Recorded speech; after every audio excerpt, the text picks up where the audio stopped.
मित्रांनो नमस्कार. इझी न्यूजमध्ये तुमचं सगळ्यांचं स्वागत आहे. मित्रांनो, ह्या टायटलवरून तुम्हाला लक्षात आलंच असणार आहे की मी नेमका हा आजचा व्हिडिओ कुठल्या विषयावरती बनवतोय.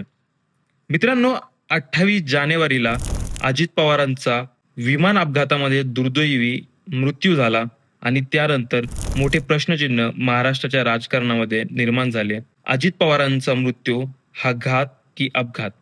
याच्यामध्ये रोज नव्याने दावे प्रतिदावे होताना आपल्याला त्या ठिकाणी दिसतात. पण या सगळ्यामध्ये अजितदादांचा घात झाला किंवा अजितदादांची चौकशी झाली पाहिजे ह्या अपघाताची, अशी बाजू मांडणारे फार कमी नेते. याच्यापैकी एक आहे रोहित पवार, अजित पवारांचे पुतणे.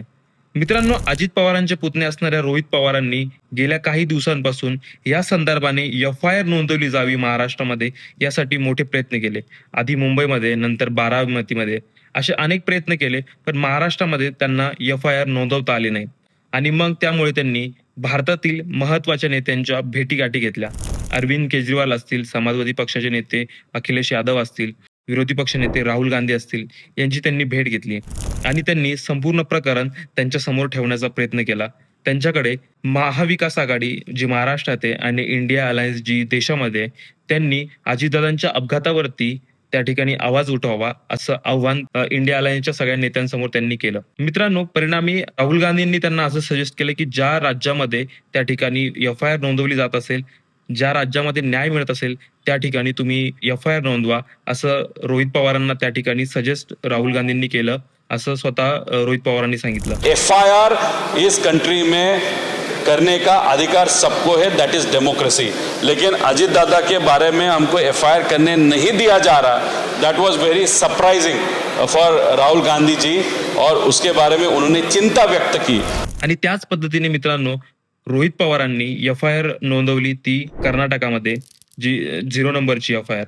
त्याची काल त्यांनी प्रत विधानसभामध्ये दाखवली. तिथे त्यांनी पत्रकारांशी बोलताना त्या ठिकाणी त्यांनी सांगितलं. आता मित्रांनो, त्यांनी एवढे प्रयत्न केल्यानंतरही महाराष्ट्रामध्ये एफ-आय-आर नोंदवली गेली नाही, पण ती कर्नाटक राज्यात नोंदवली आणि त्यानंतर ती ट्रान्सफर ही महाराष्ट्रामध्ये झाली. कारण हा जी घटना आहे ती महाराष्ट्रामध्ये घडली, त्याची चौकशी त्या ठिकाणी महाराष्ट्रामध्येच पोलिसांना करावं लागणार आहे. आता मित्रांनो, ही एफ-आय-आर नोंदवली गेली असली तरी त्याहूनही खळबळजनक आरोप आज एफ-आय-आरच्या पुढे जाऊनही रोहित पवारांनी विधानसभेत जात असताना पत्रकारांशी बोलताना त्या ठिकाणी त्यांनी कालच सांगितलं होतं की मी पत्रकार परिषद घेऊन काही महत्वाचे मुद्दे त्या ठिकाणी समोर आणणार आहे. अजित पवारांचा मृत्यू 28 जानेवारी 2026 ला झाल्यानंतर त्याच्या 18 दिवसानंतर एक पत्र इलेक्शन कमिशनला जे महत्वाचे नेते राष्ट्रवादी काँग्रेसमधले प्रफुल्ल पटेल, सुनील तटकरे या तिघांनी एक पत्र त्या ठिकाणी इलेक्शन कमिशनला लिहिलं आणि सांगितलं की राष्ट्रीय अध्यक्ष जर नसतील तर त्याचे पूर्ण अधिकार हे कार्याध्यक्षांना मिळावे. म्हणजे अजितदादा राष्ट्रीय अध्यक्ष होते, अजितदादा गेल्यानंतरचे सगळे अधिकार हे कार्याध्यक्ष म्हणजेच एव्हान प्रफुल्ल पटेल यांना मिळावे. अशा पद्धतीचं एक पत्र त्या ठिकाणी त्यांनी इलेक्शन कमिशनला दिलं होतं, असं रोहित पवारांनी सांगितलं. जेव्हा राष्ट्रीय अध्यक्ष म्हणून त्या ठिकाणी सुनेत्रा पवारांची निवड झाली, म्हणजे रोहित पवारांनी असं सांगितलं की अजितदादांच्या जाण्यानंतर काही 2-4 दिवसाच्या आतच पियुष गोयल जे केंद्रीय मंत्री, त्यांचं एक स्टेटमेंट होतं की राष्ट्रीय अध्यक्ष म्हणून त्या ठिकाणी प्रफुल्ल पटेलांची निवड झाली आहे. पण तसं न होता पक्षातील काही 35 आमदारांची मागणी होती, पदाधिकाऱ्यांची मागणी होती की सुनेत्रा पवारच ह्या पुढच्या उत्तराधिकारी अजित पवारांच्या आहे आणि त्याच त्या ठिकाणी राष्ट्रीय अध्यक्ष झाल्या पाहिजे आणि उपमुख्यमंत्री झाल्या पाहिजे. त्या राष्ट्रीय अध्यक्ष झाल्यानंतर सुनेत्रा पवारांनी एक पत्र इलेक्शन कमिशनला लिहिलं की अजितदादा गेल्यानंतर म्हणजे 28 जानेवारी पासून त्या राष्ट्रीय अध्यक्ष होईपर्यंतचे जे काही पत्र व्यवहार इलेक्शन कमिशनशी राष्ट्रवादी काँग्रेस पक्ष म्हणून केले गेले असतील ते सगळे इनव्हॅलिड मानले जावे आणि मी सुनेत्रा अजित पवार या नात्याने नावाने जे काही पत्रव्यवहार करते तेच राष्ट्रीय अध्यक्ष या नात्याने व्हॅलिड मानले जावे. अशा पद्धतीचं पत्र त्या ठिकाणी सुनेत्रा पवारांनी स्वतः दिल्याचं रोहित पवारांनी आज सांगितलं. एकंदरीत ह्या घटनाक्रमामुळे मोठी राजकीय वर्तुळामध्ये चर्चा निर्माण झाली. आज ज्या पद्धतीने 0 एफ-आय-आर कर्नाटकामध्ये त्या ठिकाणी नोंदवली गेली, त्याच्यावरती सीएमने, महाराष्ट्राच्या मुख्यमंत्र्यांनी देवेंद्र फडणवीसांनी आज विधानसभेत त्यांनी सांगितलं की तुमची भावना नसली तरी खरं म्हणजे कर्नाटक मधल्या पोलीस स्टेशनने तुम्हाला हे सांगायला पाहिजे होतं की या ठिकाणी 0 एफ-आय-आर ची केस नाही आहे, कारण you have accessibility to the police station where it is registered. You have accessibility आणि त्यांनी जर तो रजिस्टर केला नाही तर 175(3) च्या अंतर्गत तुम्ही कोर्टातनं तो रजिस्टर करून घेतला पाहिजे. तो महाराष्ट्रात देखील त्या ठिकाणी नोंदवला गेला असता. पण एकंदरीत आपण बघितलं की हे फार उडवाउडवीचं उत्तर होतं. त्यांनी सांगितलं की अपघात झाल्यानंतर आधी ADR होतो आणि त्याचं रूपांतर हे पुढे जाऊन याच्यामध्ये FIR मध्ये होतं. पण हे मग आधी का केलं नाही? आधी का त्यांनी 0 FIR रोहित पवारांचा ह्या प्रकरणामध्ये नोंदवून घेतला नाही? या संदर्भात त्यांनी आधी का स्टेटमेंट केलं नाही, असं प्रश्नचिन्ह त्या ठिकाणी उपस्थित केला जातोय मित्रांनो. आता नेमकं या संदर्भाने रोहित पवार काय बोलले ते आपण त्या ठिकाणी ऐकलं पाहिजे. सगळ्यात पहिलं महत्वाचं 28च्या आधी ब्लॅक मॅजिकची पूजा होणं, तंत्रमंत्राच्या पूजा त्या ठिकाणी घराबाहेर होणं, 28 तारखेला ॲक्सिडेंट होणं, 2 दिवसातच पियुष गोयल साहेब तिथं बोलून जातात की आता राष्ट्रीय अध्यक्ष हे प्रफुल्ल पटेल त्या ठिकाणी झालेले आहेत. म्हणजे कुठं ना कुठंतरी हे आधीच सेटिंग झालं होतं का? आधीच बैठक झाली होती का? आधीच चर्चा झाली होती का? आणि मग तिथं येऊन डोळ्यात पाणी जे आणलं गेलं ते खोटं होतं का? कारण एवढं सगळं तुम्ही त्या ठिकाणी करणार असाल, एवढं कट कार्यस्थान त्या ठिकाणी असेल आणि मग तुम्ही फेब्रुवारी 16ला एक पत्र देताय इलेक्शन कमिशनला, सगळे अधिकार हे तिथं जे वर्किंग प्रेसिडेंट आहेत त्यांना त्या ठिकाणी देण्यात यावे. आणि ही गोष्ट जेव्हा सुनित्रा काकींना कळाली तेव्हा त्यांनी हे पत्र त्या ठिकाणी लिहिलेलं आणि स्वतः त्यांनी लिहिलेलं आहे की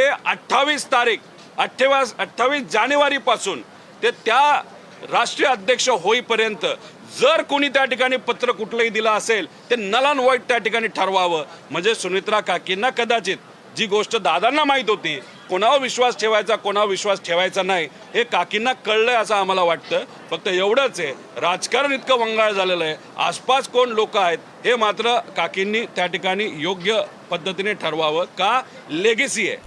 आता मित्रांनो, सगळ्यात महत्वाचा मुद्दा जो रोहित पवारांनी या ठिकाणी मांडलाय की अजित पवार यांचे पुत्र जय पवार यांनी जाहीर केलं होतं की मी एक पत्रकार परिषद घेणार आहे आणि पत्रकार परिषदेच्या माध्यमातून मी सविस्तर मांडणी करणार आहे की नेमका अपघात कसा झाला किंवा त्यांची अपघातासंदर्भाबद्दल त्यांचं काय मत आहे किंवा त्यांच्या काय मागण्या आहे. पण ही पत्रकार परिषद होणार होती, ती अचानकपणे सांगितलं की ती रद्द झाली, ती पोस्टपोन झाली. मग त्याच्यानंतर ती पत्रकार परिषद आजपर्यंत झाली नाही आणि त्याला बराच काळ लोटून गेला.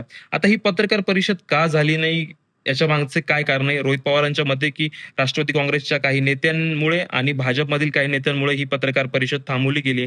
पण जय पवार हा लढाई पाहण्याचा आणि पवार कुटुंबाचा मराठी माणूस आहे, त्यामुळे त्यांनी लढलं पाहिजे किंवा त्यांनी पत्रकार परिषद घेतली पाहिजे. आता ह्या सगळ्या प्रकरणामध्ये एक सगळ्यात महत्वाची गोष्ट काय वाटते मित्रांनो, की ह्या सगळ्यामध्ये पवार कुटुंबातलं कोण बोलतंय तर रोहित पवार एकमेव बोलताय.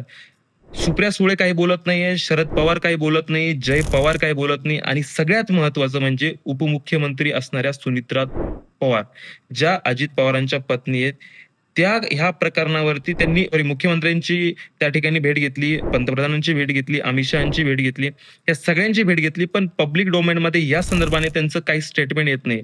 रोहित पवार सातत्याने त्या ठिकाणी प्रश्नचिन्ह उपस्थित करताय, पण सुनित्रा पवार याला काही उत्तर देत नाही. आज ज्या पद्धतीने रोहित पवारांनी प्रश्नचिन्ह त्या ठिकाणी उपस्थित केले होते सुनील तटकरे आणि त्या ठिकाणी प्रफुल्ल पटेलांवरती की यांना पक्ष ताब्यात घ्यायचा होता, म्हणून हे सगळं यांनी आधीच ठरवलं होतं की काय, ज्या पद्धतीने यांनी पत्रव्यवहार केला. आणि ह्या आरोपांना त्या ठिकाणी उत्तर देखील सुनील तटकरेंनी दिलं की रोहित पवारांनाच घाई झाली होती पक्ष ताब्यात घेण्याची, म्हणून ते अशा पद्धतीने प्रसिद्धीसाठी माझ्यावरती आरोप करताय. मला नेहमीच टार्गेट केलं गेलंय, म्हणजे 2014 पासून जसं जसं मी अजित पवारांसोबत क्लोज गेलो तसं तसं मला टार्गेट केलं गेलं, असं उत्तर सुनील तटकरेंनी दिलं. पण एकंदरीत हा FIR पासून जे आज मुख्यमंत्र्यांनी विधानसभेत सांगितलं की कोणी जरी या प्रकरणात असेल, जर अजितदादांचा घातपात झाला असेल तर याच्या मागे कोणाचा जरी बाप असला तरी मी याला शोधून काढेल आणि त्याला शिक्षा होईल. एकंदरीत ह्या प्रकरणामध्ये फक्त रोहित पवार लढताना दिसताय आणि बाकी पवार कुटुंब शांत दिसतंय, राष्ट्रवादी शांत दिसते.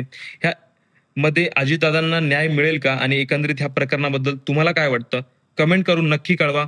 असेच नवनवीन व्हिडिओज बघण्यासाठी इझी न्यूजला लाईक करा, शेअर करा आणि सबस्क्राईब करा. धन्यवाद.